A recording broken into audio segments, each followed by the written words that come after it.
watch where he catches this, and look at his body positioning, and he has to pull that back around under his feet.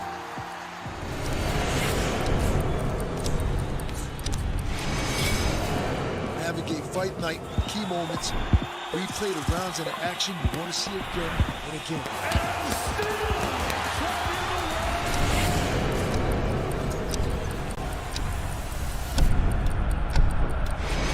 Give it up for the Black Spring Final Grand Champion, Navi! Into the water for the final time. He's won the race to go along with the championship.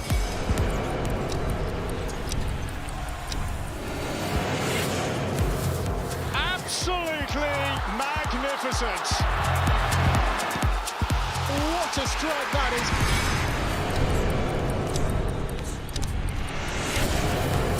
The fight starts now!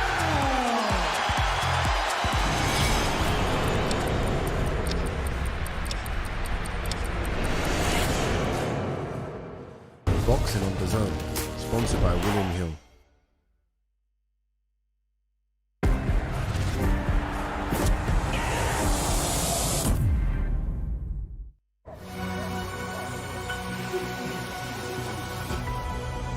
Right, it's bedtime. Your Wi-Fi's going off.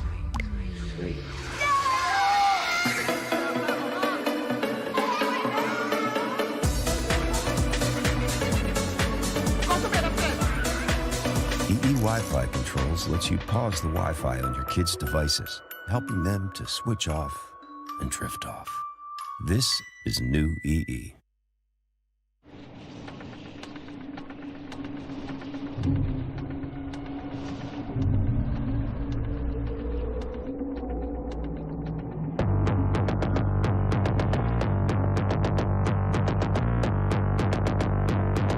F-Pace. Intuitive technology, intelligent all-wheel drive, and the performance of a Jaguar. Search F-Pace. Boxing on DAZN, sponsored by William Hill.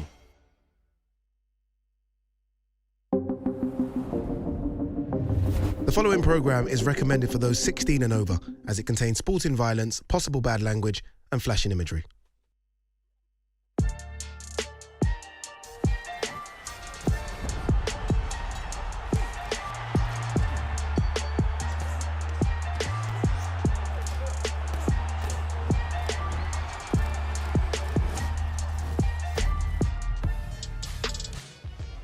Well, good afternoon, everybody. The atmosphere is building and the tensions are growing as we count down to Saturday's action live on DAZN as Chantelle Cameron and Katie Taylor rematch for the undisputed super lightweight marbles in your main event this Saturday from the 3 Arena in Dublin. I'm Jamie Ward. Alongside me, as always, is Darren Barker as we bring you all the proceedings from the final press conferences. We're going to have the undercard press conference very shortly before a short break, and the final main event press conference will follow. Now, Darren, I've been here early, as I always am, learning on the job, learning the craft, going through all the rehearsals. So you should be. You've turned up 5 minutes before, fun and games as always.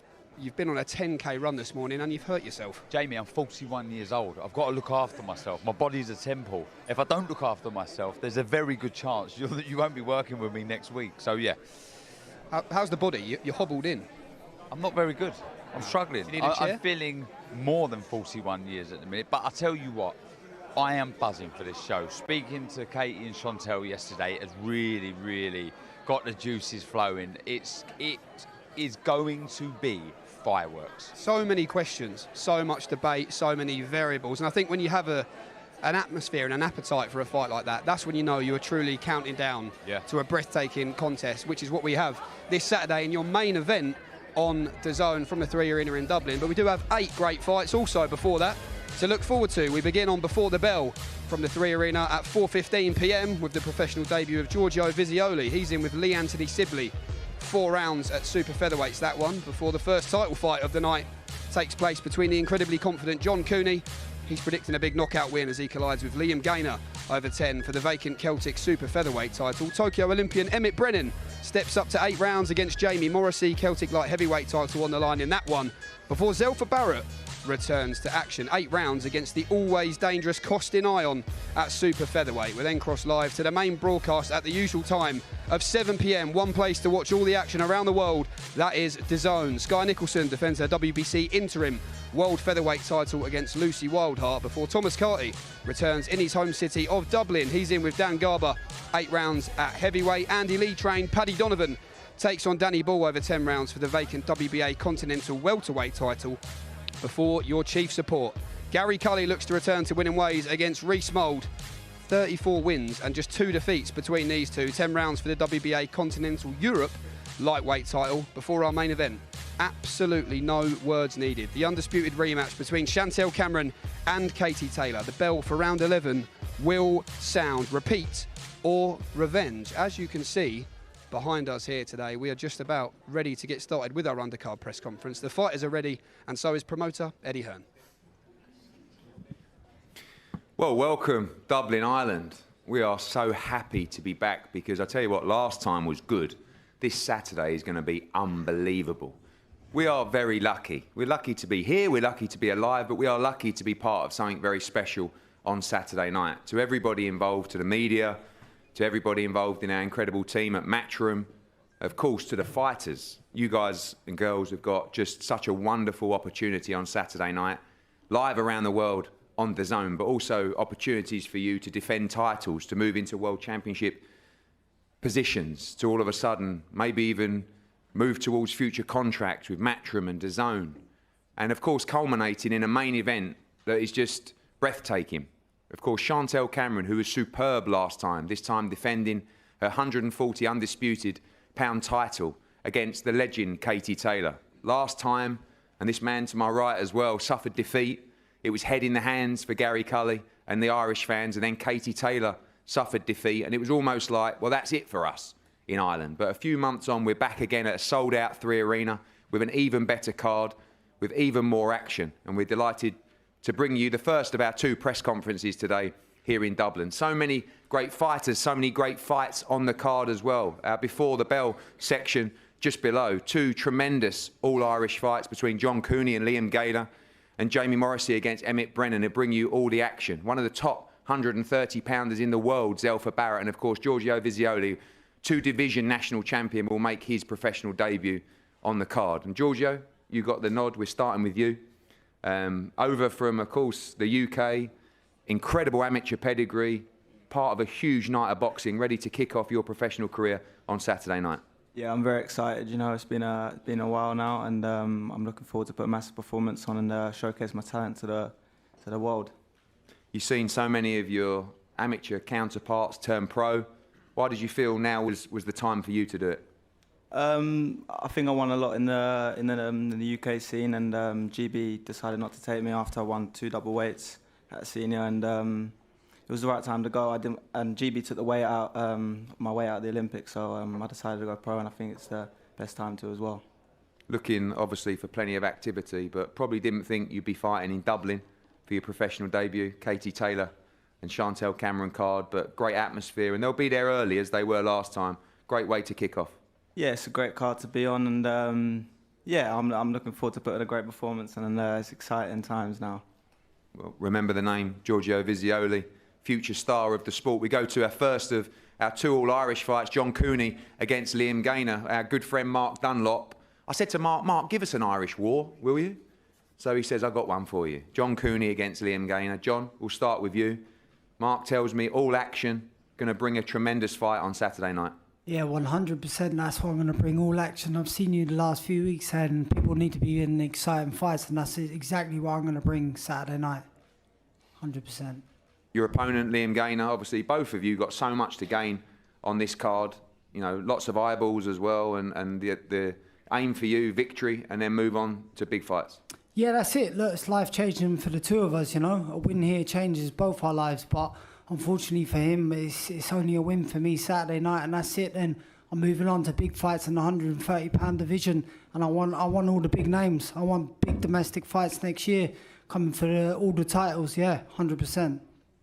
Liam, confident opponent, but again, a massive opportunity for you, and ready to go on Saturday night. Yeah, definitely. This is my big opportunity that I've working towards, of taking these big tests over the last year or so, and now's my time to put on a show Saturday night for everyone. Expected. Mark Dunlop told us no lies. Ready to entertain on Saturday night and kick us off on a huge night in style. If you watched any fights, Eddie, you're expecting a war. Good. Well, we look forward to that. Between you two, John Cooney and Liam Gaynor, talk about another tremendous fight. In just his second professional fight, Emmett Brennan takes on Jamie Morrissey. Jamie, we'll start with you. Again, this is a tremendous fight. A lot of people are talking about massive opportunity for you against Emmett Brennan on Saturday night.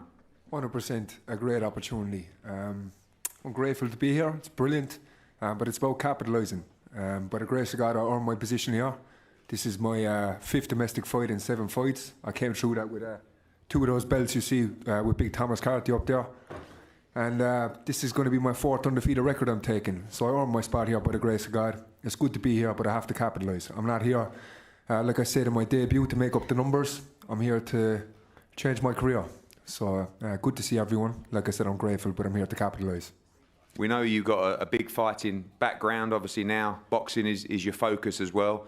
A tough opponent for you, well-schooled, great amateur pedigree, but just his 2nd professional fight on Saturday. Yeah, I have a healthy respect for Emmett's abilities. I don't look at him. I look at him as a mere man, and I look at him no different than any of my past opponents. I'm being wrote off. The bookies are writing me off. Like I said, I earned my place here. I don't know. Yeah, maybe people are overlooking me, but I have what matters, and that is complete self-belief and real belief in myself that I'm going to go and get this job done. And I have to get it done. Like I said, I'm not here to make up the numbers. I'm here to capitalise, change my career. And by the grace of God, I've never felt more ready. I'm here and I'm ready to go. Emmett, welcome. Just your 2nd pro fight. It was a slow burner after your incredible amateur career and the Olympics as well, but moving at a very fast pace, and you know you got a tough one on Saturday night. Yeah, so the plan was always to move fast. Jamie's obviously Irish Celtic champion. It made sense to go after him. What I think is going to happen on Saturday night, you got 2 lads that's going to go toe-to-toe. The Irish public, they're in for a treat. I know we're on early. I was hoping to be on a little bit later, but what I'd say to the Irish public that's going to the fight on Saturday night, make sure you're here for this fight. Obviously, you said you expect a tough first few rounds, but you think your pedigree and your engine could even force a late stoppage in this fight. Yeah, 100%. I'm confident. 8 rounds is nothing to me. We've seen in the past, Jamie's been in wars, but he's faded towards the end of them. If that happens in this fight, make no doubt about it, I will capitalise on it. And finally, I know you will be on early, but as I said, it was packed early on from the first bell last time around, and huge support for you. You sold a huge amount of tickets for this fight on Saturday. Yeah, we sold a huge amount of tickets, but look, Jamie's from Limerick and Paddy's on the show as well, so this, for me, this is the fight that is going to be the big one on the undercard. You got Limerick versus Dublin fans. The fight itself has the potential to be toe-to-toe, back and forth, so this is going to be huge. Yeah, I've sold 650 tickets, so they'll all be there from 5:30 onwards. Emmett Brennan against Jamie Morrissey. Good luck to you boys on Saturday night. Zelfa Barrett, welcome back. Fairly late addition to the card. Very important for you to get out and get active again before a massive fight at the beginning of 2024, which we have planned. You've jumped on a huge card. You got a tricky little fight on Saturday. We've seen this kid fight before. He's all action, but a good way to get up and blow the cobwebs off before a massive fight in 2024. Yeah, of course. Kostian, he's not a slouch. He comes to win, so but I believe in myself and I believe in world class. So my performance will be spectacular.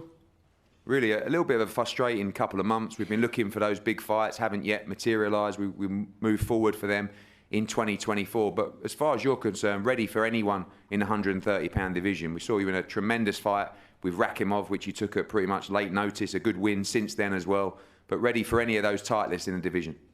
I'm ready for anyone. I'll speak to Frank Smith and Steve Wood on FaceTime. Doesn't matter where it is, Timbuktu.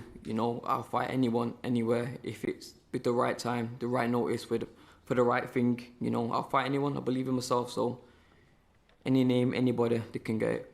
Well, thanks, Zelfa. And gentlemen, on the Before the Bell section, we go up to the top table. Tremendous fights in the top table, particularly the WBC Interim World Championship between Sky Nicholson and Lucy Wildheart. the winner of this fight going to put them in a great position for the mandatory position. Of course, Amanda Serrano owns all the belts at 126 pounds. Lucy, welcome.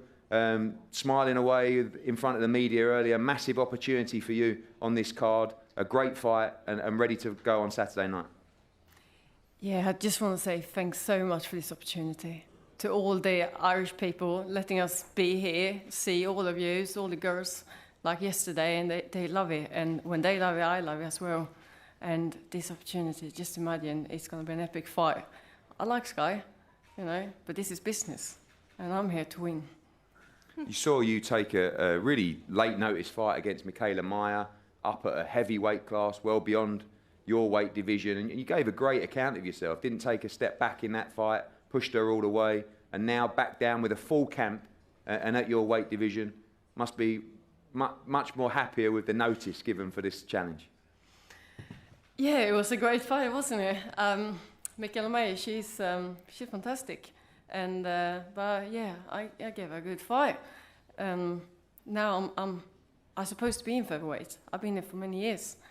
So this is my division, and I'm here to take over. Thanks, Lucy. Sky, fight number 9 for you.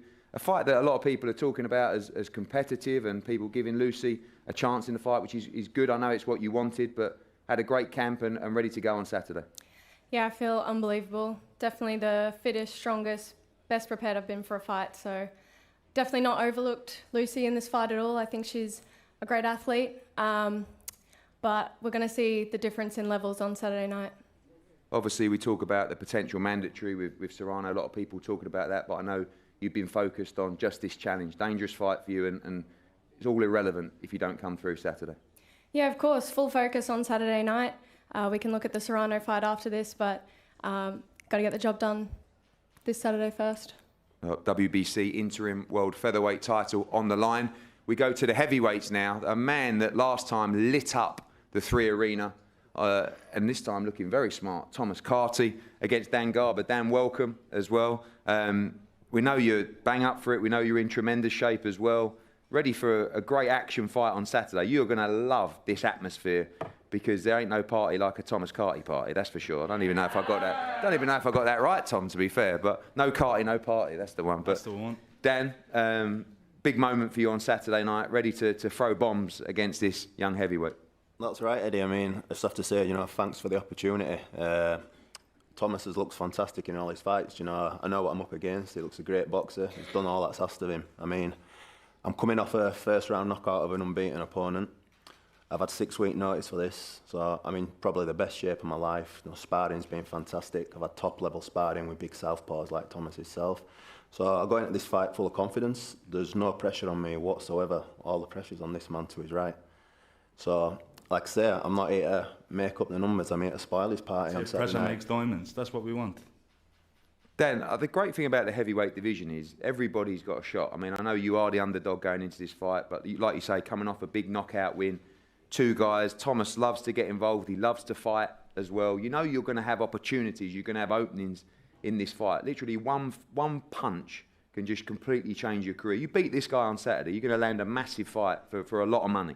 So everything on the line for you. Well, that's it. Like I say, I mean, I don't fear getting in with anybody. This is the reason I took the fight. This is what I've been waiting for. Like I say, it's the first time I've been in a ring with no pressure on myself. No one expects me to win on Saturday. The only people who believe I can win are myself, my trainer, and my manager. And they're the only people I need to believe I can win. So, like I say, I'm going to Saturday full of confidence. And like I say, may the best man win. Thomas has got my full respect. Like I say, I've watched all his fights.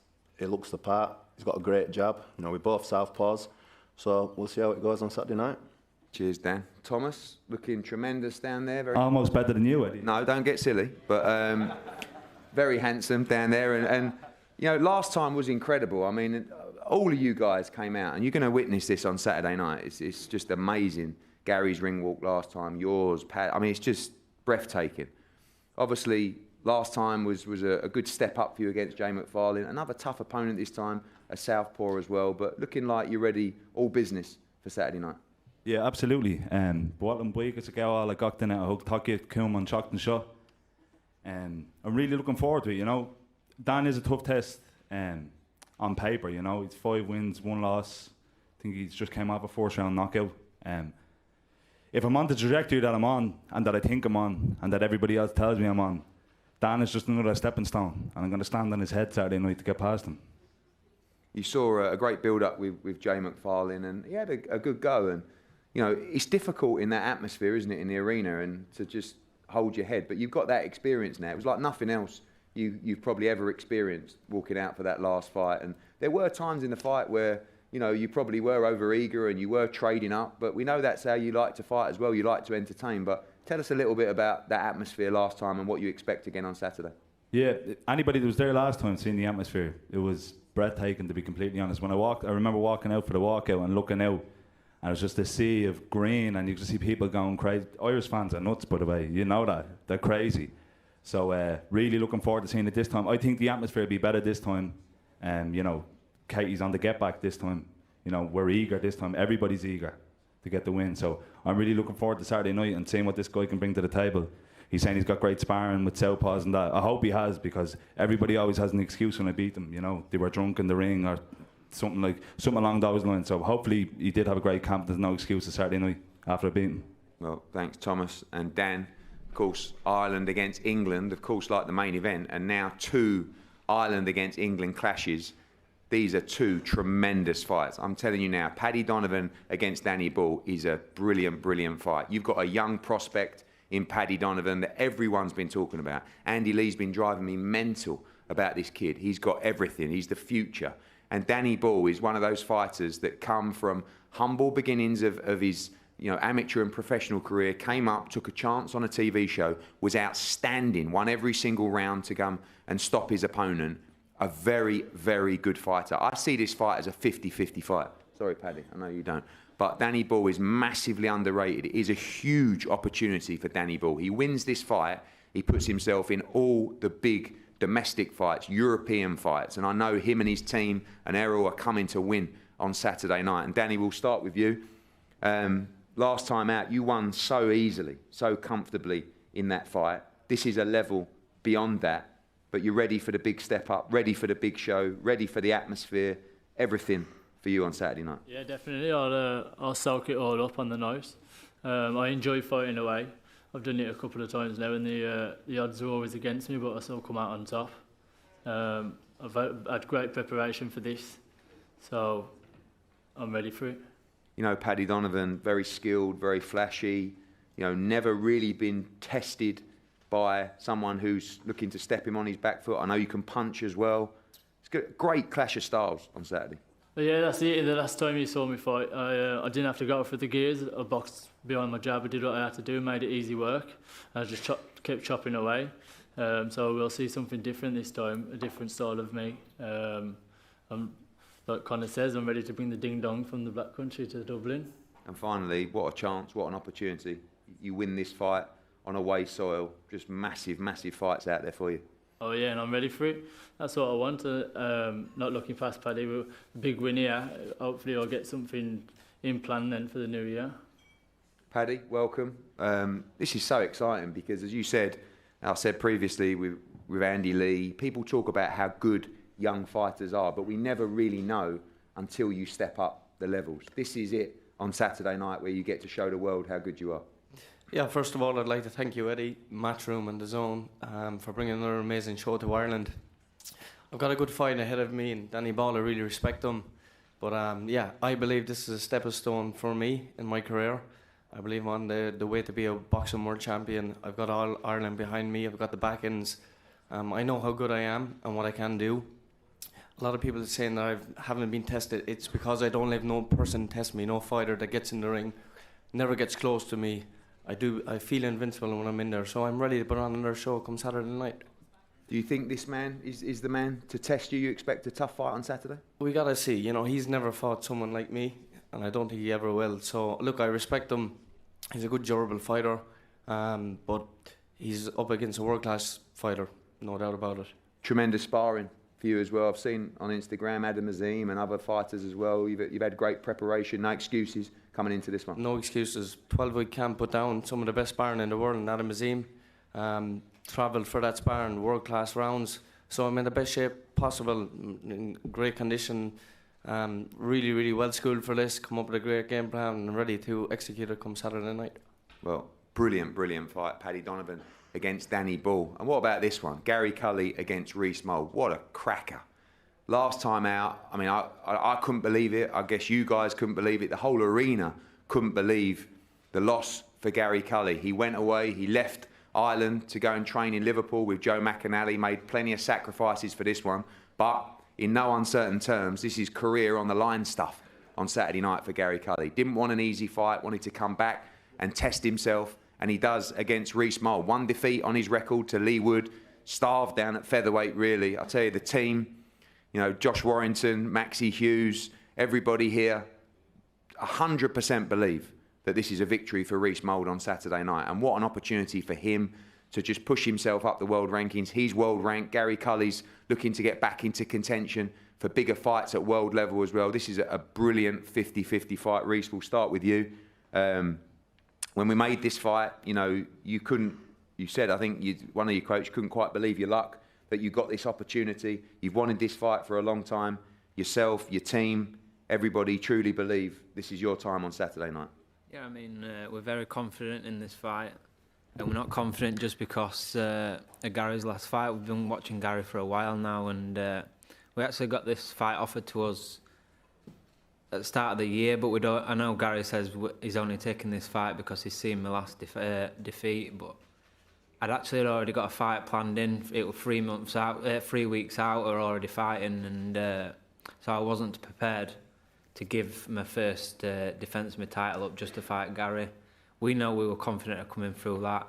We're hoping Gary was going to come through his and we would have got it on them, but it didn't work out like that. But we're here today and we're very, very confident in what we're going to do. You see his last performance, you know, before there, you know, looked very, very razor sharp, a lot of early stoppages. You see that fight, do you think that it's a good time or a bad time to fight Gary Cully? I mean, obviously he's going to have fire in the belly to come back from that defeat, but also back at the same venue, at the same time. You know, there's a lot of horrible memories to overcome on Saturday. Yeah, there's not many top fighters really what come through defeats like this and bounce back, and like Gary's already told you coming into this, he's fighting himself on Saturday night, but really he's not fighting himself, he's fighting me as well. He's fighting to win there Saturday night. He's going to have a lot of demons going into this. And anyone that doesn't tell you that what's come out of a defeat like he has is going to tell you a lie, and that's one of the reasons why we're so confident in this. You've come through the weights. I know can't believe you used to make featherweight, and you know, I know that was a horrible experience for you now, but you are fighting a huge 135-pounder. You're going to be nice and strong. He's going to have to make that weight tomorrow as well, but confident against this tall, big lightweight that you've got the goods. I know Josh and Sean and the team believe you win this fight by stoppage, but happy at 135 pounds. We've seen your best performances up at that weight. Yeah, very happy. I mean, I know what it's like to be in there when you're struggling that way, and it's all being you sparring well and stuff, but you haven't sparred 24 hours before you've just made the weight, and I know what effects it has on you, and I'm sure that's going to have an effect on Gary in his fight on Saturday night. Well, Gary, welcome. I mean, you know, I think we've only spoken via social media since that last defeat. A lot of people probably still getting over it. Presume you're over it, ready to go, ready to put it behind you. But another massive, massive fight, another massive moment for you on Saturday night. Yeah, I've put in the camp of my life. I've obviously relocated over with Joe McNally and Declan O'Rourke over in the Rotunda in Liverpool now, and I've put in the camp of my life over there. I've went through some dark times. I've learned a lot about myself. I've learned a lot in the ring and outside the ring, and I'm ready to get back to where I belong and back to winning ways on Saturday night. I know Reece kind of stoked the fire there about you know, you can't get over that in this kind of time, but do we know if you have, or do we just find out on Saturday night when you make that ring walk again, when you see those memories flash before you, you're confident that that's in the past now and ready to put it right on Saturday? Look, I'm a fighter. These things happen. If Reece's memory is any good, the last time he was in a matchroom ring, he was on oxygen tanks, breathing through oxygen tanks when Lee Wood sparked him. I was stopped on my feet, you know, so he's been there before as well. He knows what it feels like, so We'll see on Saturday night. I've been able to come through it. You're yet to show that, though. I'll show you Saturday night, mate. You Don't won't. worry about it. He wants to get up and talk about weight as well. He's fucked at the weight. He's up here looking fat and skinny all at the same time. So I'm sound on the way. I'm good. I'm ready to put on a performance on Saturday night and take him to school. Your team's not that confident because there's a rematch clause in this as well, and you obviously didn't take the rematch with Felix, and so I don't think you're as confident as what your team are in you either. You will see Saturday. I will see, you're right. Gary, finally, last one to you. I think last time, did we all get a bit carried away? I mean, you know, that last fight week, I remember sitting in JD with you and we're doing this Q&A and you're doing all this media all week and it was the big homecoming and kind of felt like a little bit of the same for Katie, but you've taken a real step back this camp. You've keeping a low profile and just really shows you the stark realities of boxing, how tough it is and how switched on you got to be. Yeah, I think we were all partying before we got the results, you know. I was talking to Katie's mum yesterday and we were talking about the same thing. Everybody was here for a celebration and big time boxing was back in Ireland and all of this, but I've took myself away from that this time round. Like I said, I've been in Liverpool the last 12 weeks. I've been cycling to the gym in my hat and my scarf in the cold mornings. I've been living in a single room and it's humbled me a bit, you know. I've brought myself back to where I come from at 15, 16 years of age, that kind of hunger and that chip on my shoulder that I've got something to prove, and that's what I'm doing on Saturday night. I've got to get in and prove to all these people, but also prove to myself what I can do.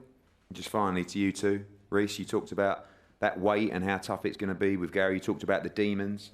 You see yourself winning this fight inside the distance on Saturday? Yeah, definitely. I don't think Gary Cully will see the final bell. And Gary, predictions for Saturday night? I'm going to put on a masterclass of boxing. I'm going to follow my coach's instructions. If the knockout comes, the stoppage comes, the stoppage comes. But it's a Gary Cully victory all day long. Well, it's a massive fight for you and your career. It's a massive fight for Irish boxing. A tremendous undercard on Saturday night in what will be a sold-out 3 Arena live on DAZN around the world. As we said, our before the bell action, the professional debut of Giorgio Visioli, John Cooney against Liam Gaynor, Jamie Morrissey against Emmett Brennan, 2 brilliant all-Irish action. One of the best 130-pounders in the world, Zelfa Barrett, back in action. The main card, Sky Nicholson defends her WBC interim world title against Lucy Wildheart. Look out for the big heavyweight clash. Dan Garber against Thomas Carty, and 2 tremendous fights for you. Ireland against England as well. Paddy Donovan against Danny Bull, and this one's going to be a classic cracker. Gary Cully against Reece Mould. We're going to face off everybody here now before we move to the main event presser. Thank you. Got a short break now, Darren. That was fun. I mean, the first thing you think of when you hear the fighters talk there, you hear Eddie talk, is take your pick. I mean, there is so many great fights on there, so much at different levels as well. You know, you see Emmett Brennan versus Morrissey, and what a massive fight that is for their careers. Emmett Brennan's second fight, Morrissey unbeaten. You know, fair play to those. Then you look further up that card. It's a brilliant, it's a stacked card. It really is. Do you have a pick of the undercard fights you're looking forward to I most? think that the last 2, if I'm honest. I think Emmett Brennan Morrissey is a massive fight for what's on the line. 2 talented lads here, like Eddie said, one of the world's best at 130, and Giorgio Visioli, very, very good from the famous Repton club as I was, 2-time ABA champion, tremendous talent. I mean, take your pick. He's in a good fight, Zelfa Barrett. He can't take his eye off the ball against Costin. He's a tough nut. We see him drop Fiaz in their fight. He's tough. He brings the fight. And this is a brilliant clash as well. How can we forget this one? Not short of confidence, is he, John Cooney? Predicting a big knockout win, but Liam Gaynor himself says he's here to change his life. And like you say, golden ticket for both men. A big performance on the big stage. Could be massive. For either man. And do you know what it is? It's stylistically as well. They're going to gel. This fight will gel. They're going to meet in the centre of the ring and they're going to let bombs go. The first of our 2 Celtic title fights on the undercard. And you talk about Emmett Brennan as well. Listening to Jamie Morrissey speak there, when you hear someone speak with that level of self-belief and confidence, in what way can that always make them dangerous? Well, look, the city's going to come out. Emmett Brennan, a big Dublin Gaelic football supporter, the fans, the Limerick fans of Morrissey, they're going to come out in numbers. It's going to be a huge all-Irish battle, so much on the line. Do not blink in this one.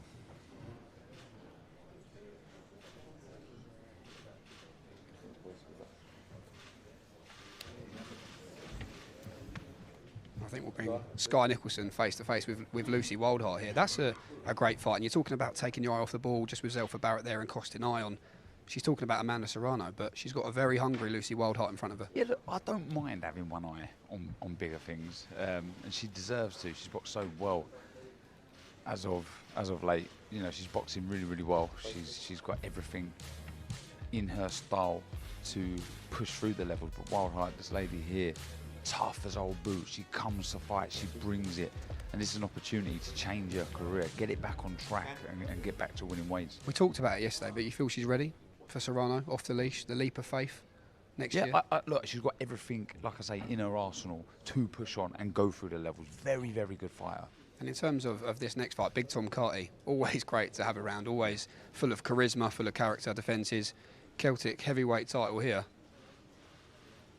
And he's one of boxing's good guys, but all business for him this weekend. Yeah, they both are, to be fair. Garber really speaking well, believes in himself, says he's coming off a good win last time out, full of confidence from fighting stock. But Thomas Carty has that pedigree, looked very good last time out, very dangerous with the left hand, believes in himself, good talker. And like I say, the title on the line, and the winner of this can really push on to bigger and better things. No doubt, second 8 round of this for Tom Carty. A few verbals being traded here. It's a shame we can't hear them. You were trying to change that life. I've already changed them. His first fight went the distance, the rest have all been inside the scheduled distances. Of course, most recently against Jay McFarlane here earlier this year in May, which was a very fun build-up and a very emphatic finish, wasn't it, that night? He was. He boxed really, really well. We see how dangerous he was with his left hand, sitting down on his shots, really believing in his power. Can Garber get close? Can he upset the local man? Can he get his tactics into play? Really intriguing battle. Fight 2 on the DAZN broadcast on Saturday night from the 3 Arena in Dublin, Southpaw versus Southpaw. 8 rounds at heavyweight. Thomas Carty versus Dan Garber. Keep an eye out on Matchroom socials, because Eddie Hearn has got a mic on, so you will hear every word that has been spoken here a little later on today. Keep an eye out for that one across Matchroom and DAZN social channels. You're saying what happened when he hit you in? I think it will be something like, I'm going to do you. Do you think? I'm going to win this one. Well, you did make a funny face when Tom started speaking Irish at the start there. Well, I was just... Oh, if you listen here, we might get it. The big difference is you're fighting this nobody. Yeah. That's the thing, because I know who you asked for before this fight as well. The guys from Scotland, you know what I mean? The thing is, they don't take it, they don't pay the money, right? So I took this opportunity because I'm more than confident, right? We asked about 5 people. We asked loads for it. I wanted to fight someone with this belt. Nick Campbell. Yeah, I thought we were going to fight for this belt. You're English. How would you fight my Celtic title? You know what I mean? You're English. My mum's from there, that's why, but like I say, you've got my full respect on, okay? Lively. Just whets the appetite that bit more, doesn't it? Well, what you got there is just 2 competent fighters, both letting each other know, I fancy this. And you see the respect there, handshake at the end, no aggro, just 2 fighters saying, I'm going to do you. And it's the same for this next fight. Paddy Donovan and Danny Bull, WBA Continental Welterweight title on the line. Paddy oozes confidence, but this is a real fight. I love this fight, I really do. Danny Bull looked brilliant last time, didn't he? Against Jamie Robinson, boxed beautifully and forced the stoppage of Robinson.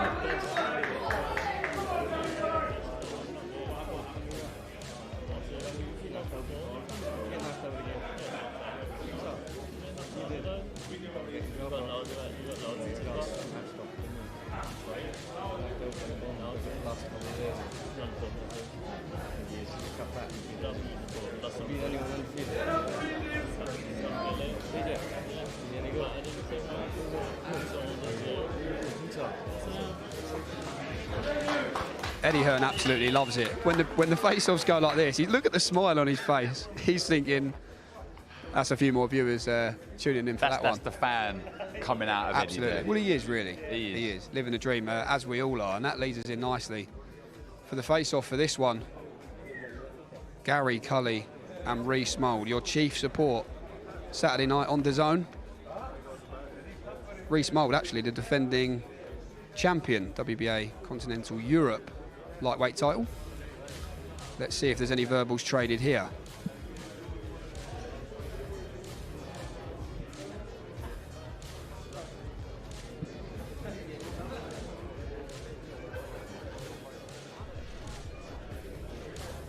perhaps a slightly different approach. Darren, good or bad time to fight Gary Cully, in your opinion? Well, you can see both sides of the argument, can't you? It's a bounce back win for Cully, a big win if he was to beat Reece. But then if he starts fast, Reece, and unsettles Gary, anything could happen. Very, very intriguing. Well, there are a lot of familiar faces around fight week here in Dublin, and when we're talking about Gary Cully versus Reece Mould, who better to bring in than very good friend and stablemate of Reece Mould, two-time IBF World Featherweight Champion, the Leeds Warrior, Josh Warrington. Josh, great to see you. How are you? Not so bad, not so bad. It's always exciting when presser starts and things get set up on that top table, and I got adrenaline rush myself then.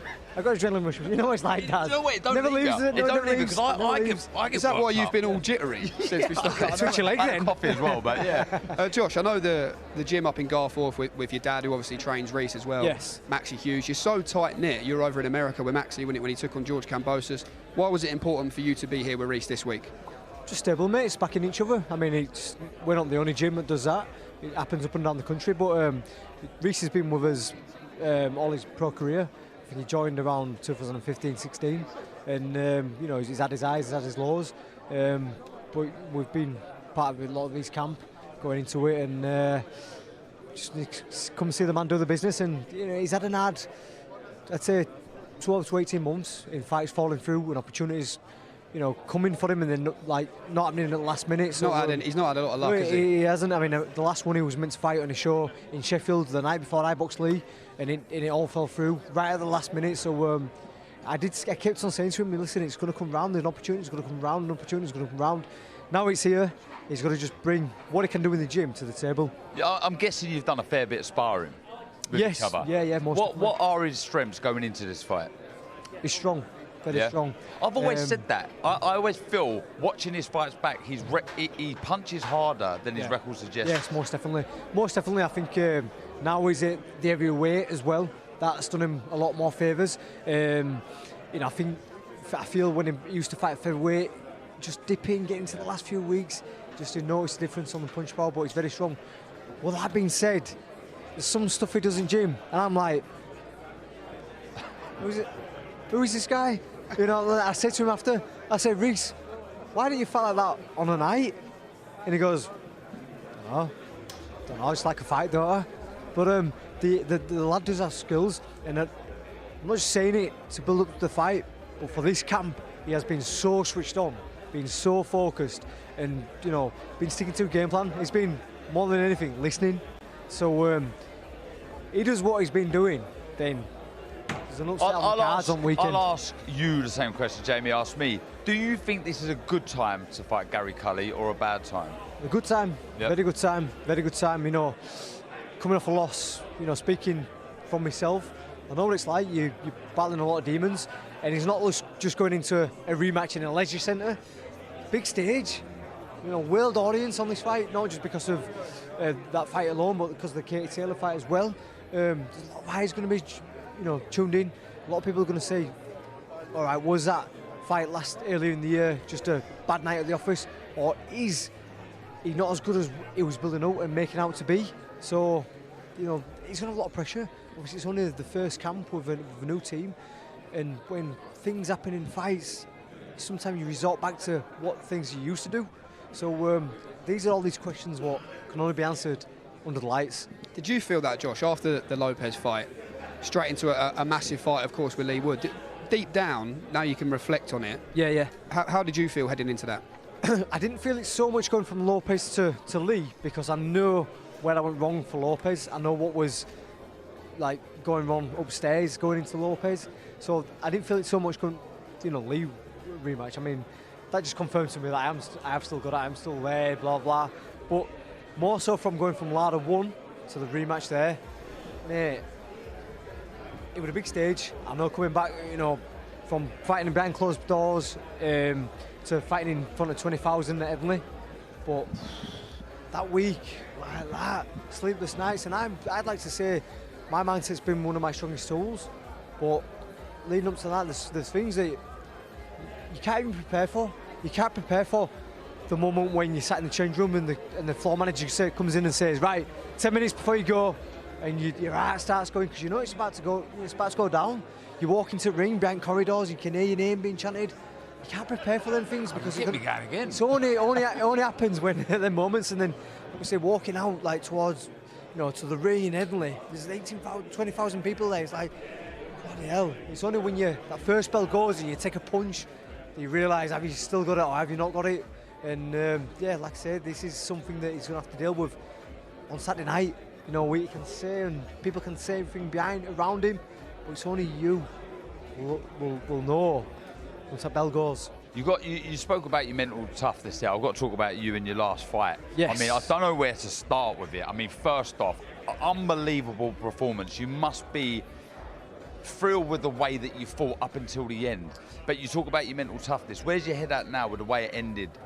Well, to go to the form of what you were saying there, I wasn't surprised because I was telling the likes of you guys, I was telling any media who would listen that don't look at the last fight and think that's me, because that fight was split into two halves. The first half, Lopez battered me. The second half, I just threw everything in the kitchen sink at him, trying to win. Even though it was scrappy, but towards the back end, I dominated the fight. But I know where I started wrong, and a lot of people after that Lopez fight were saying, Josh, you've had a good career, mate. Isn't it time you just enjoy it with your family? It's like, listen, I'm not done. I'm not done, yeah, but you didn't look great, mate. I'll be honest with you, you've had some hard fights. Like, listen, I'm not done. And that will confirm to me in my training, my sparring, my preparation, my circuits, my technique, everything was there. And like I say, I just need to confirm it in the ring. After 3 rounds, mate, I was enjoying myself. I almost wanted to smile at Lee, but I didn't want to be too cocky. But it was going the way that I thought it was, right up until that 7th round, and I sound like a fucking broken record going on about it. Apologies for the language. Yeah, sorry for language, but this is Josh Warrington. We're used to it. Hey, that 7th round is where it all just goes Pete Tong. For whatever reason, Michael Alexander deems it an illegal foul, takes a point off me, starts giving me the Scarborough warning that that's a final chance, Josh. I'll take another point off, I'll disqualify you if you carry on like that, but break it down, I did nothing wrong. I throw a punch, he turns, hits him on side of the head, and I get the point taken off. So, changing my game plan for that round. I think, all right, I can't win the round, but I can at least draw the round. I don't want to lose any of the rounds. Put my foot on the gas a little bit more, even to last 10 seconds when I hear, win the last 10 seconds, go storming in, call with, a well-timed shot, and, it's over. So, obviously, mentally, dealing with why for Lawton, not just the waving off, but why did he take that point off? Why did he take that point off? And I'm hoping that the rematch can be made. Eddie Frank this week has sweetened me up, give me the things that I want to hear, but ultimately that decision comes down to Lee. Now, he wants to fight at the City Ground, and he's got options available, but with that there, he's going to want the easiest fight possible. Now, myself, Mick Conlon and Joe Candina, they're all hard fights, but coming off me the freshest, he's going to think, right, well, that's probably the hardest one. Do you think he does want the easiest fight? Well, because they're talking about fighting Navarrete, and I wouldn't necessarily say that's the easiest but fight. he's not had, Navarrete's not had some great performances recently. Joe Candina, in his last performance, looking off that one, wasn't a great performance. And as a fighter, you can watch him on telly and think, fucking hell, that was shite, that. I beat him no problem. So you get a bit of confidence from watching people's bad performances. But he might look at Lopez and thought, Josh was shocking there. I've got his number, no problem, he's aging. But yeah, as fighters you do that. But obviously I'm the freshest in his mind. And it makes sense, I think, for tickets as well. You're in a football ground, you've got Nottingham Forest, you've got Leeds. You're going to bring thousands to the City Ground, no doubt, if that fight happens. Well, you guys were there, you heard the atmosphere. Unbelievable. It always is, though. Yeah, it was always really fantastic. He's started to build a bit of a fan base now. My fan base has been there, cemented, travelled for many, many times. I've done 2 stadium fights, and they will travel. But not only that, guys, I think what's been missed is how much it appeals to the neutral. Because the ending was controversial. People want to say, actually, what if Josh were given that extra round to go well? if Lee would have hit him again and I get knocked out, then, well, we're not here talking about it. But what's to say that Lee might come out, try to look up for the knockout, and he gets caught, one silly one, and it's over? Because, there were times when he walks back to the corner and he looks at unsteady legs. There were times when I had him in difficult positions, so it's all questions, but that's what adds to, this is why we need to do it again. I know we filmed a piece of content, Josh, didn't we? For Lee, I think boxed Laura for the first time, and we took you out on the pitch side at the City ground, and you were walking around visualising it, getting a little bit of stick off the Forest fans, it's safe to say, but how much do you fancy that? Because I know for you it's about legacy fights. When you think of walking out into a cauldron of noise at the City ground, how much do you fancy that? Well, I've always been myself, and for some reason that people think that I'm a bit of a tool, trying to find a word there what's not that can be aired, but I think tool's okay. Yeah, tool. I feel like a bit of a tool, but Jamie's a bit of a tool. Massive tool. But I think I've seemed to have taken the bad guy, the bad guy role, and for whatever reason that is, I don't know. But do you mind that? Because you're not. I don't mind. I'm just listening. I'm being myself, and anyone who meets me in person will say, actually, you're not that bad, actually, Josh. I thought you were a bit of a bell. Bit of a backhanded compliment that every time you meet a fan. You're actually all right, and I don't know. Maybe it's the way I come across on speaking to you guys. I don't know. But I've taken that role, and I'd love nothing more to go down there and to be the villain in Nottingham. But with that being said, will it just all be Nottingham on me? Because like I said, I know my support will travel, and even more so after the last one. They'll want to support me even harder. So, there's some big numbers shooting down from Leeds. What if you don't get that fight? Playing devil's advocate, if you don't get that fight? I had an idea of stepping up anyway. I mean, I had this script in my head. I'd mentioned to Jamie that we're going to, slag Eddie off for treating me as like a big side fighter all the way throughout the building. And I think after the 6th round, I thought to myself, I listened to my dad's instruction and thinking, right, I'm fucking going to get to say my script here. I would have been asking for the Ray Vargas fight. I know up until fight for the WBA, I was very highly ranked. I think I ranked #1 in WBC. So I would have been like looking for an opportunity to fight Ray Vargas maybe, or there's the other guy who's got the WBO belt. I've been wanting to go to America for a long time. Eddie knows that, and I think he wants to have that as well. So I would have been looking to do that. If that couldn't have been delivered, then I would have been stepping up. I've been making feather. Excuse me. I've been making some water. See if we can get Josh some water. I've been making feather since 2012. And that's over 10 years. And it's not that I struggle with it, but I won't mind having that luxury. Having that luxury. Maybe build a little bit more muscle. There's just times where I think, right, I have to stop some certain stage of my training to bring my weight down. So it'd be nice to have that luxury to go up. There's times when I have jokes in this camp, right? This is my last one at 126, boys. I'm going to be massive. Eat whatever I want at 130. So, yeah, I was always going to do that anyway. So, some big fights out there, regardless. And have to see what they can do. We'd like to hear it. Anyway. One fight I want to ask you about, Josh, just before we do let you go, is next weekend. Michael Conlan returns in Belfast against Jordan Gill. How do you see that one going, first of all? I think... We've got some water for you here as well, Josh. Thank you very much. I think... excuse me. I think Michael's going to box his head off. Okay. I do. Jordan's had some hard fights of late in his career. We know the fight where he was more or less on the ropes, and then he pulled a wonder shot out of the bag. Kiko done some damage to him. He's a decent fighter, but I think Michael's a level above him. I feel like Michael's just going to box his ears off. And in terms of that fight, I mean, I've always talked to the guys in the office about potentially what could be the American fight. You touched on a few options there, but you versus Michael Conlan, Paddy's Day in New York. New York. It sounds nice, doesn't it? Sounds good. It sounds nice. I've always had a lot of respect for Michael and his brother Jamie. I've always spoke very well to him. But I think his names have been flirted with each other a fair few times. If he comes through. And listen, in an ideal world, I'd like to do Lee, saw that one, and then go over to New York and fight Michael, and then who knows what after that. Final prediction, Josh, for Gary Cully, Reece Mould. Reece was saying he doesn't think Gary hears the final bell. What's your final verdict? I just want to see Reece win. I just want to see Reece win.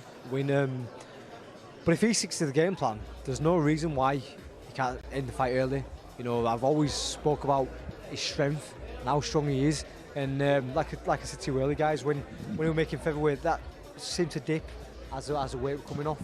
But he's strong that, but he also has brilliant boxing attributes, and I've seen him in abundance in this camp. So he sticks to the game plan. Reece will win very comfortably.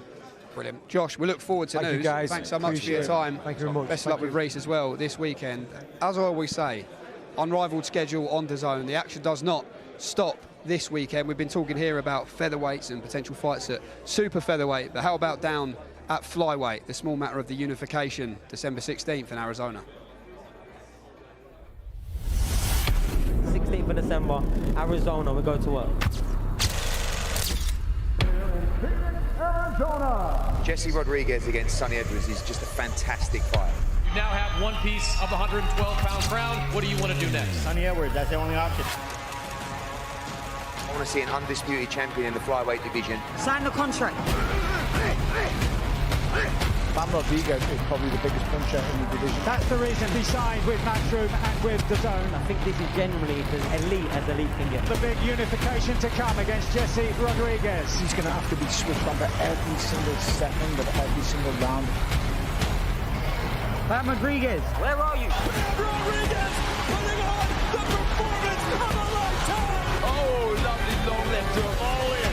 Sinker swift. This one of the best fights of the year, pound for pound.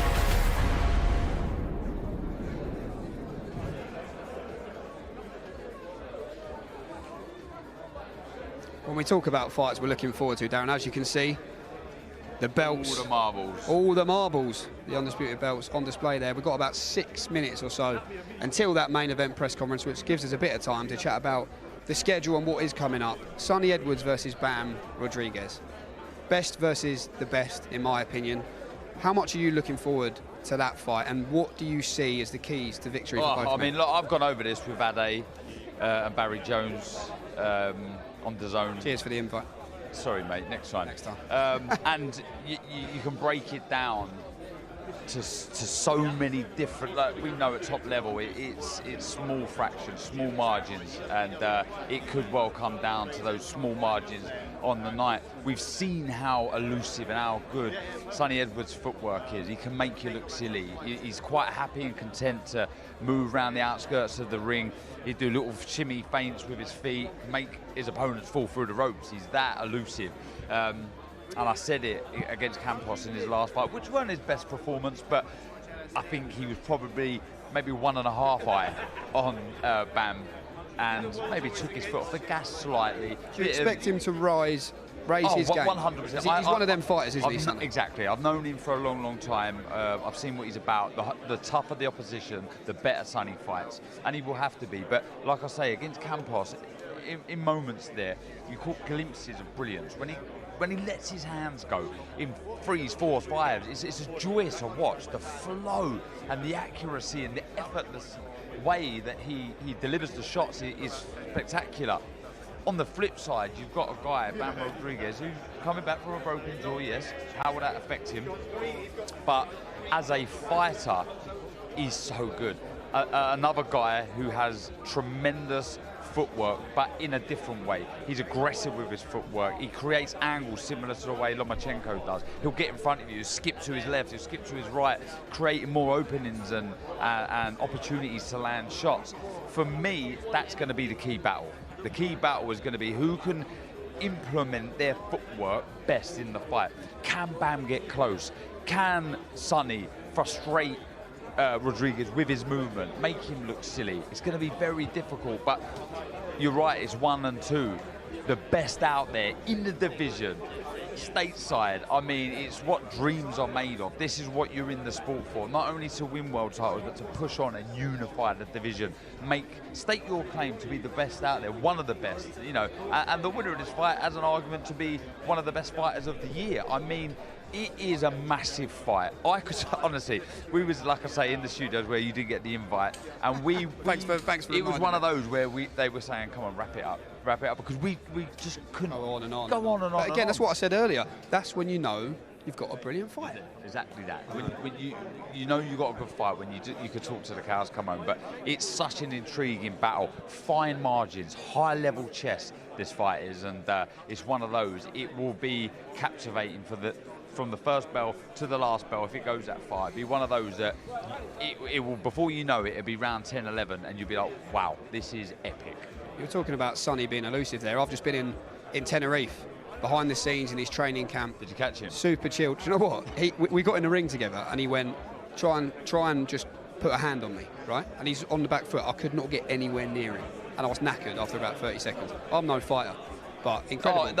You have to look. I was actually really trying. You know, I couldn't get anywhere near him. So we heard a few weeks back, Eddie, and we've gone on about this quite a bit, about fighters entertaining. At the Catchall Linares press conference, we heard Eddie say, I want all my young fighters to do it. There's another way of entertaining. It doesn't always have to be dramatic knockouts and finishes. As a boxing purist, if you like, I respect Sonny's style of fighting so much because of what you just said there. Like, you've got in the ring there, you're a fit lad, do you know what I mean? You understand boxing, you know how to throw a shot, and you struggle to put a hand on him, let alone land a shot, to put a hand on him. Like that deserves so much respect. You've got to appreciate what skill it takes to be able to move like that. I think it is underappreciated, massively. 100%. But, I think other people maybe out there need to respect that and say, wow, that is a man doing what he's supposed to be doing. That's natural talent on display there. But again, talk about his opponent, one of the best that I've seen. The way he moves, different sort of movement, but aggressive on the front foot. And I'm just getting glimpses of the great Katie Taylor. We're almost ready, Jamie. Almost ready to go for the main event press conference. But you're just saying about Bam Rodriguez there, just opposite to Sonny, I would say, in terms of personality, in terms of character, but by no means any less dangerous. And I think what is a nice scenario as well is Galal Yafai is on the undercard of that fight. That's certainly a fight that's been talked about in the future. Perhaps the winner of that fight down the line. I know Sonny and Galal would be a terrific fight. I think they somewhat see themselves on a bit of a collision course. And we'll take this moment to congratulate brother of Galal Yafai, Cal Yafai. A great man and a brilliant career to be proud of. Yeah, hats off to Cal. That's a career you can only dream of. An Olympian, a world champion. Hats off, well done, mate. Absolutely, done it all.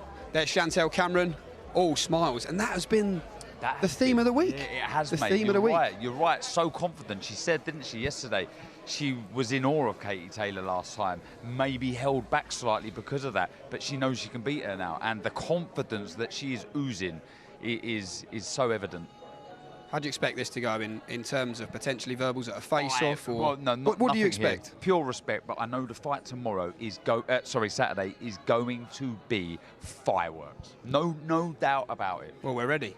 We're ready to hear from the fighters, from the training teams, and from promoter Eddie Hearn. Well, welcome back, everybody, to Dublin ahead of, as I said before, just a massive, massive night of boxing on Saturday. Real privilege to be here after an incredible night back in May. We just had the undercard press conference. What an undercard we've got. So many great fights, but of course, culminating in the main event on Saturday night, the rematch for the undisputed super lightweight world championships between the champion Chantelle Cameron and Katie Taylor, the reigning undisputed lightweight world champion. It's undisputed against undisputed, and of course the big rematch on Saturday night live on DAZN around the world. All the marbles is a phrase we use quite often in boxing, and it really is the best v the best. The IBO, the WBA, the WBC, the Ring Magazine and the IBF, all on the line in an all-or-nothing fight between two incredible pound-for-pound stars on Saturday night. Before we go to the fighters and their team, I want to bring in Alfie Sharman from DAZN. I'm not going to do my usual trick, Alfie, of basically naming every fight we've got coming up, but this run, this schedule, ahead of this fight, I'll do it anyway. Belfast next week, what a card. Of course, the huge fight in San Francisco, Devin Haney against Regis Prograis, which is building incredibly. Going to have about 16,000 in San Francisco, and British fight fans just intrigued and excited for Sonny Edwards' attempt to unify the division against Bam. But what a run from DAZN, and what a night ahead on Saturday. Yeah, 100%. Thanks, Eddie. Hi, everyone. It's great to be back here in Dublin. What a fight we have. ahead of us on Saturday. Chantelle looked indestructible earlier this year, and obviously Katie, being the formidable competitor she is, it's going to make for an amazing event. To your point, we have truly this kicks off an unrivaled schedule on DAZN, closing the year. No one in the world of boxing is doing what we're doing at the moment, and we're incredibly proud to be bringing that to boxing fans all over the world. Starting this week, as you say, obviously next week, Mick Conlon, Jordan Gill, Ryan Garcia returning to the ring on the same night against Oscar Duarte, Regis Prograis, Devin Haney the week after. Jake Paul returns to the ring on Friday the 15th. 16th, we have Josh Kelly back in Newcastle, as well as you said, currently last but not least, Sonny Edwards versus Bam Rodriguez. Incredible value for the DAZN subscriber. We're incredibly proud. Thank you to yourself and our promotional partners all over the world for delivering this unrivaled schedule. The best of luck to Katie and Chantelle this weekend. It all starts here. Make sure you tune in, live and exclusive worldwide, only on DAZN. Thank you, Alfie. Incredible run, and I'm sure more to even be announced in 2023. Let's talk to the teams now. And I know it was the challenger last time, but now even more the challenger this time around. First time ever as an underdog going into a fight. Ross, welcome. It's been a quiet camp in terms of the noise from the media. Obviously, the focus has just been revenge on Saturday night. I know how close you two are, how hard you work together. You both share the same ambition, the same dream. Just a huge night for Katie on Saturday. It's a huge night, and I just can't wait for Saturday to come. I feel like we're in a much, much better place than we were last time around, a lot healthier, and there's no pressure on us. Nobody here thinks we got a shot, so we're here to prove everybody wrong, and we're ready for the fight, and I look forward to Saturday.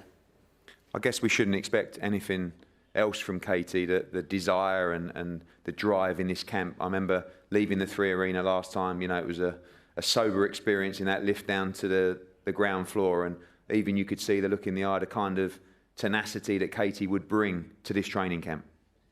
Hey, look, losing sucks. Nobody wants to be there, and it's a long time since she had lost, and she's always hungry, and she's definitely hungrier now. And like I said, we're just in a much better place. We had a great camp, and there's not much left to do but show up on Saturday and fight. I know you felt that Katie wasn't physically at her best and didn't perform at her best last time. Chantelle talks about she feels like she wasn't at her best last time. You expect a better performance from both fighters on Saturday? I'm just worried about our side, but I'm sure they're going to say the same thing. And it's a rematch. They've seen each other before. There's not going to be much feeling out. I'm sure they're going to get right into it. I'm sure they're coming right after us. So, we'll see on Saturday. But I can tell you this, we're ready. And like I said, we're looking forward to it. One thing I noticed yesterday when Katie was just giving an interview after getting out of the ring, you were quite strict on your instructions of, right, let's get out of here. Last time was very different. Sometimes you reflect back, it was quite a draining experience. There was media every day. Of course, the epic ring walk that went on for 7 or 8 minutes as well. Just much more business-like this time around. The homecoming's almost been done. Now it's just about the victory. It's just about getting in there and winning. Katie doesn't love being up here, I can tell you that. I don't think anybody probably does, maybe aside from yourself, but,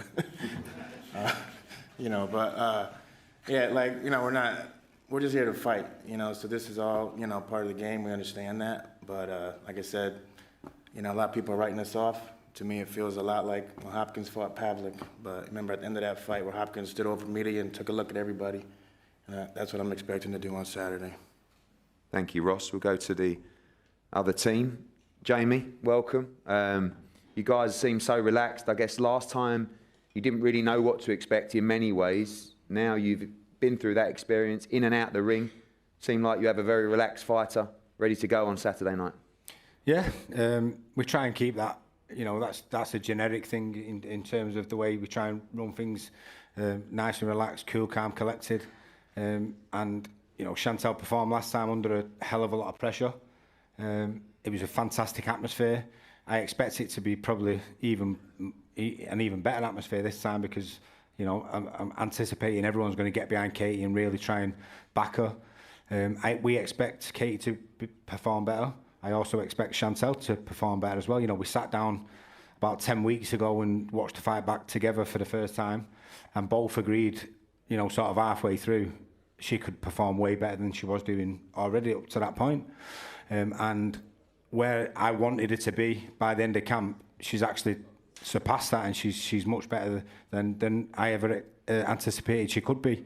So she seems like she's really coming into her prime now, and you know, I as I say, I expect it to be a better fight than last time, because we expect Kate to come, but there's no doubt in my mind that Chantelle comes out on top. What's the line between kind of confidence and, you know, of Chantelle? Because I've never seen her so confident. Obviously, she won last time, but I know she's trained harder than she's ever trained before, but seems just so confident that she secures victory on Saturday. I think once the unknown is always the scary part, you know, and going into the Lions Den last time and boxing Katie, who's a living legend, is an unknown factor. Now she's walked that path. It's not that she doesn't have those nerves like she did last time. It's just that she's experienced it before now. She's coping with it better than she did last time. And, you know, I've always said to her, she's coming across way better to the media and stuff. She's never been one to sort of embrace this type of stuff. She's always shied away, and she just wants to let her fighting do the talking. But she's speaking a lot better now, and that just comes with experience, I suppose. Thank you, Jamie. Thank you, Ross. Katie, the challenger, the underdog for the first time. Knowing you, I guess you're quite relishing that position. And I know you say it's always just a fight, etc. But just a massive moment for you on Saturday. Yeah, very much so. Very, very grateful for this opportunity again. I have a second chance here, and I just can't wait to fight at this stage, whether I'm seen as the underdog or the favourite.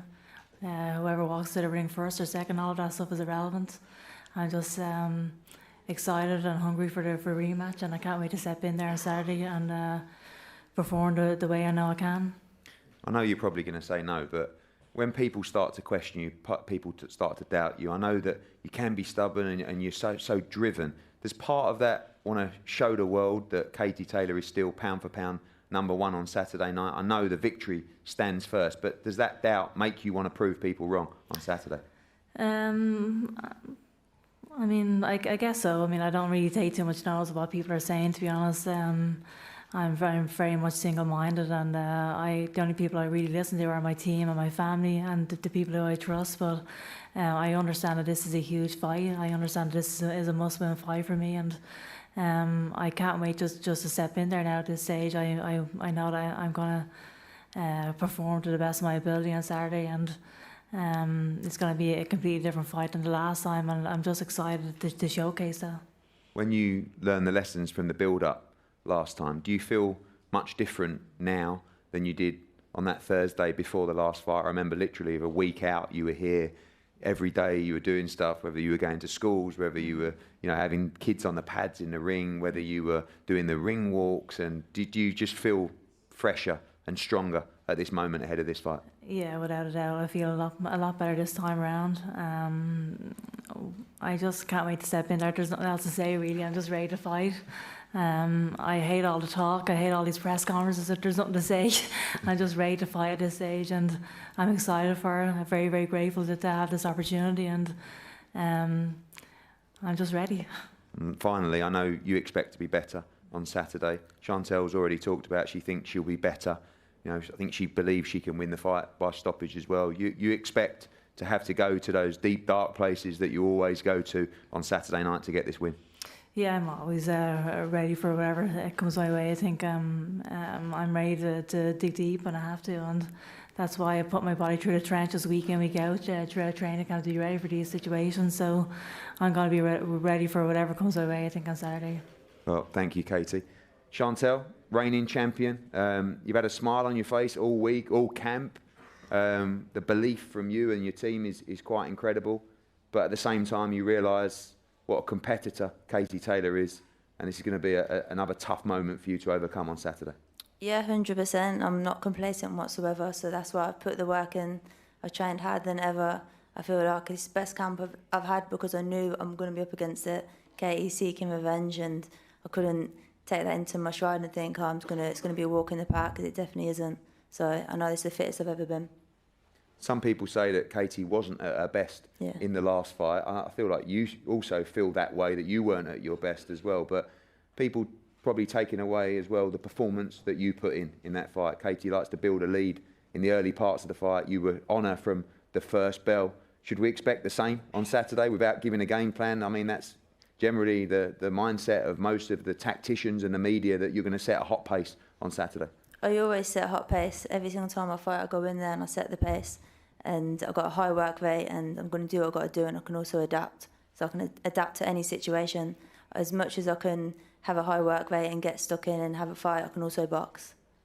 BBC Northampton are here, and they're already talking about homecomings in Northampton. Interestingly as well, your profile continues to rise. One of the biggest ticket sellers on this card is you, with many hundred flying over from England and Northampton as well. Big support here, and seems like you're embracing Dublin and Ireland this time around. Yeah, they're very knowledgeable, they are respectful. We know they're going to be passionate for Katie, but you feel very comfortable out here. Yeah, I do feel really comfortable, and I'm embracing the week. I'm enjoying it for once, where usually I hate all this, but I'm just taking it in my stride and just enjoying it. I know fighters don't always give predictions. I'm not going to ask you for one, but you do feel that with that pace that you set, the confidence that you have, the condition that you're in, you believe you can win this fight inside the distance on Saturday night? I've had great preparation, the fittest I've ever been, the strongest I've ever been. I ain't got a torn tricep this time, so I'm good to go. Okay, and finally to both girls, Katie, ahead of, I know you've want to take yourself away from this mad experience and this mad occasion, but the whole country behind you, your third successive sellout after Madison Square Garden, 3 Arena, just expect another epic atmosphere on Saturday. Yeah, absolutely. This is what every single fighter dreams of, to headline a huge show like this, to headline a huge sold-out show, and it's going to be another amazing night on Saturday. The show is going to be, the atmosphere is going to be absolutely electric again, and I can't wait. May the best fighter win. Thank you, Katie. Thank you, Chantelle. Thank you, Jamie, Ross, and Alfie Sharman as well from DAZN. A breathtaking rematch. I cannot wait for Saturday night. The first fight was really good. This is going to be unbelievable. You will see a war on Saturday night for the undisputed super lightweight world championships between Chantelle Cameron and Katie Taylor, live from the sold-out 3 Arena on DAZN around the world. We're going to face off now, and we'll see you for the weigh-in tomorrow. Thank you. Just listening to Eddie there talking to Katie about you willing to go to the well. We've seen her do that so many times and pull it out when she's really needed to, particularly in those championship rounds. Aside from the skill set, how much is this one going to come down to guts and desire? Yeah, but I wouldn't advise her to go to the trenches, if I'm honest. I think discipline is key here. Don't be greedy. Be busy, but don't be greedy. Feet, speed. We see how sharply she was punching yesterday. It's about speed, this fight. I don't think mixing fire with this lady here is good advice, good tactics, if you like, sorry, but that's what it's all for. All the marbles. What a fight we have. Always a terrific sight. All the belts on display. Penultimate face-off until they meet in the ring, live on DAZN on Saturday night from the 3 Arena in Dublin.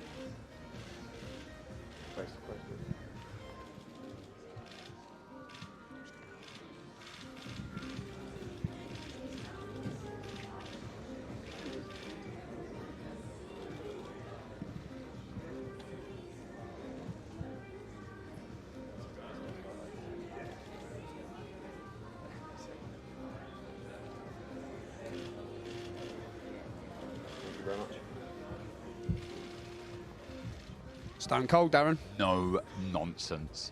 And like Katie said, may the best fighter win. Both credit to the sport. Absolutely. What a fight we have. I said it at the start, and I'm saying it as we wrap up the press conference. That anticipation is just building and building and building. You know what fight we're going to have. Can't be a bad fight. It can't be a bad fight, and we know the roof is going to come off that arena. So you've got everything there for a superb night, a great undercard. Bring on Saturday. Well, absolutely bring on Saturday. But first, bring on the weigh-in. Join us from the Helix building. Actually, no, don't. I'm not going to wrap up just yet. I was just doing my last little bit down the camera.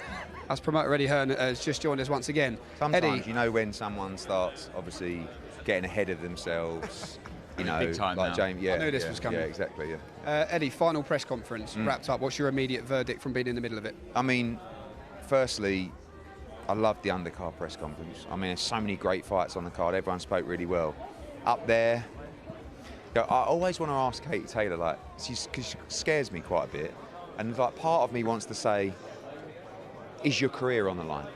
Like, you know, when I said to her, do you really want to prove people wrong? I know she does, because that's just Katie Taylor. She's a stubborn competitor, and she'll just say, no, you know, it's just another. But let's be honest, it's not just another fight. I'll ask you that question then. Is her career on the line? I think we're very harsh in boxing, where if you lose to the pound for pound #1 potentially in a weight class above your weight class, that you should just be called upon to retire. It's a bit like when AJ lost to Usyk back to back. It's like all of a sudden you lose to the very best, and it's like time's up. Do you know what I mean? So, but if you lose twice, especially at home, it's very difficult to come back from. I mean, I look deeper on the card and say if Gary Cully loses, I think his career might be over. Certainly not full stop forever, but certainly in competitive TV matchups. But So not forever, just maybe for but in maybe, the immediacy. but maybe. I mean, if Gary Cully was to get knocked out on Saturday night, and he was to suffer those 2 knockout defeats, we can all pamper and try and be nice people and say, oh, you can come back from that. Not really, like not on a TV show. What, do you want to come back in a 6-rounder or an 8-rounder, or do you actually look at yourself and your career and say, I've had 2 heavy knockout defeats. Yeah. I'm done.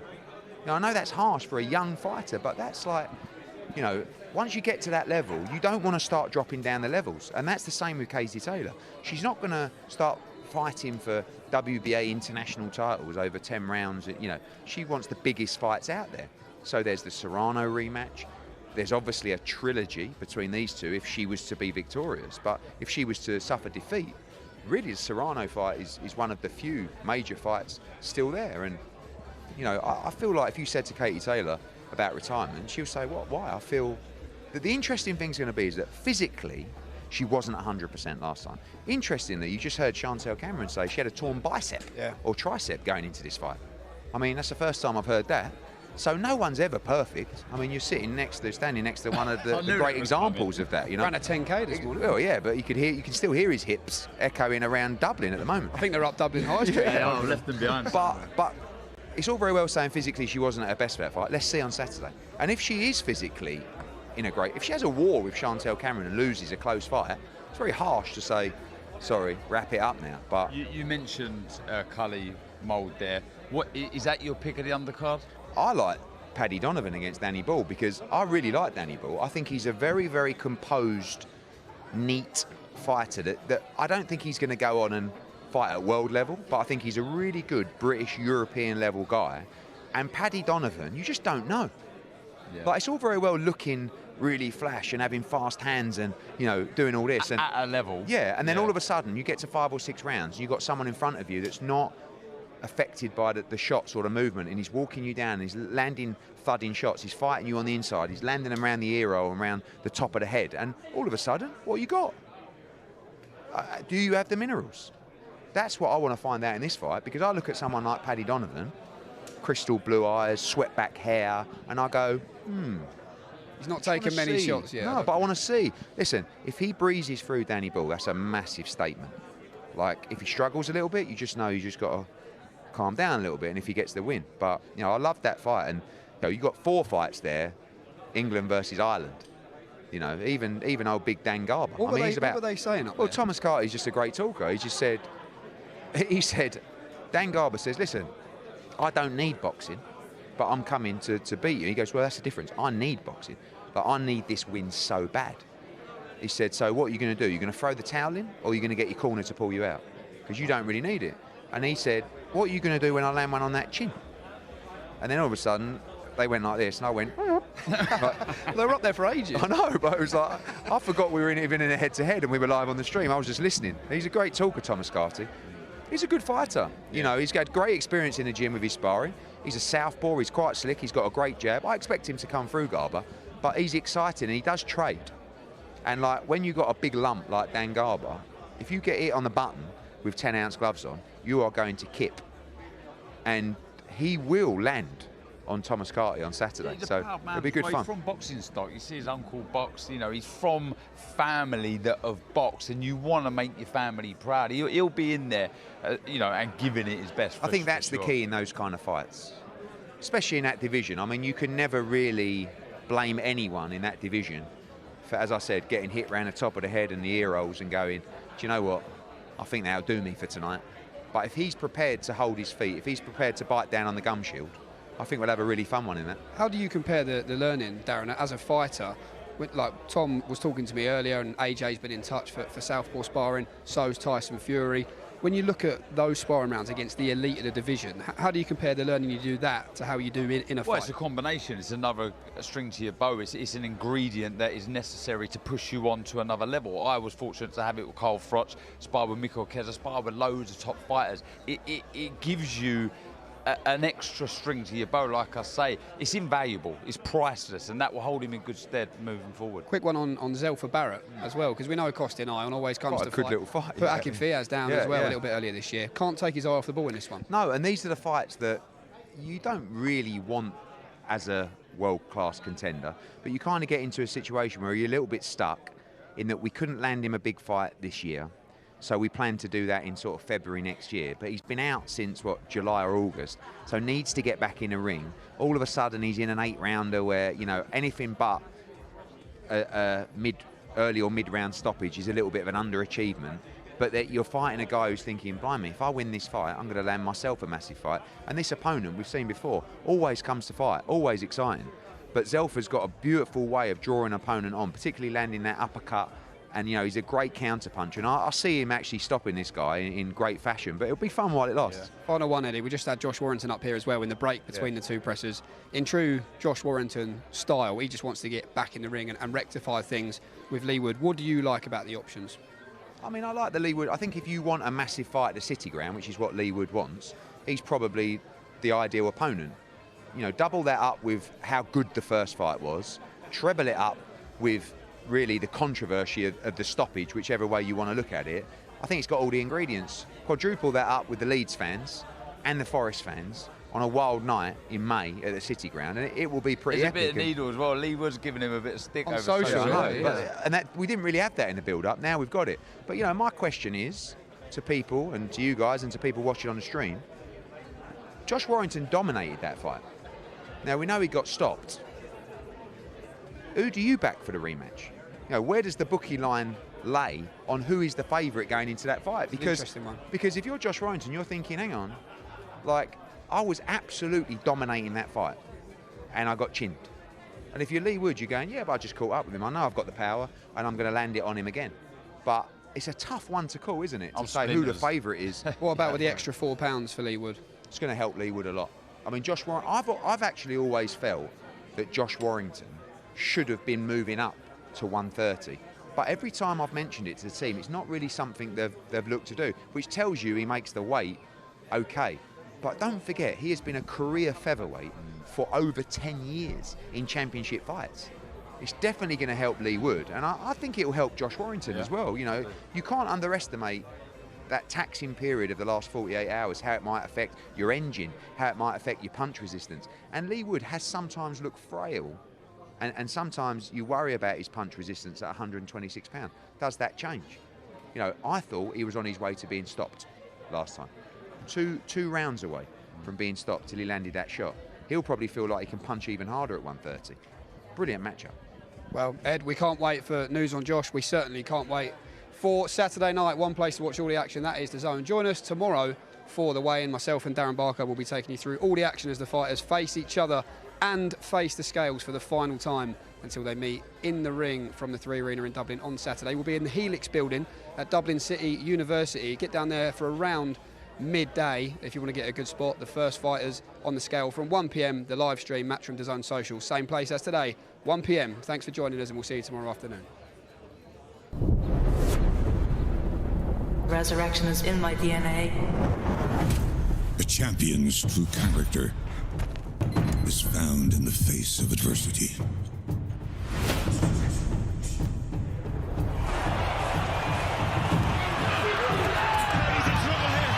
Looking forward to the rematch. Fueled by the bitterness of defeat. This is where true champions are made. Ready to rise to the occasion. And make sure that I get my second win against Katie Taylor. Deep, uncharted territory again. Inspired by the sweet taste of glory, in a return to the grounds where it all began. No, Katie Taylor is home again. Undisputed titles still for the taking. It's a massive fight. This is where true champions are made. Cameron versus Taylor, the rematch, live on DAZN.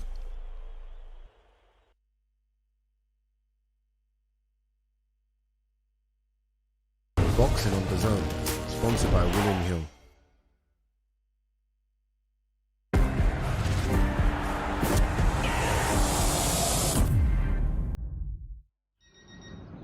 Don't tell me this is all for nothing.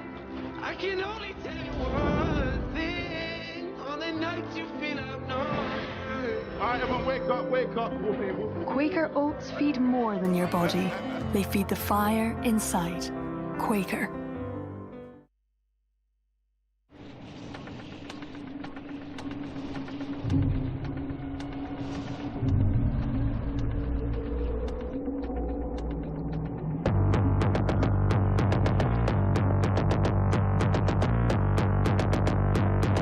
F-Pace.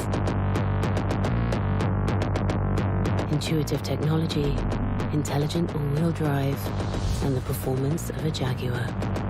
Search F-Pace. Boxing on DAZN, sponsored by William Hill.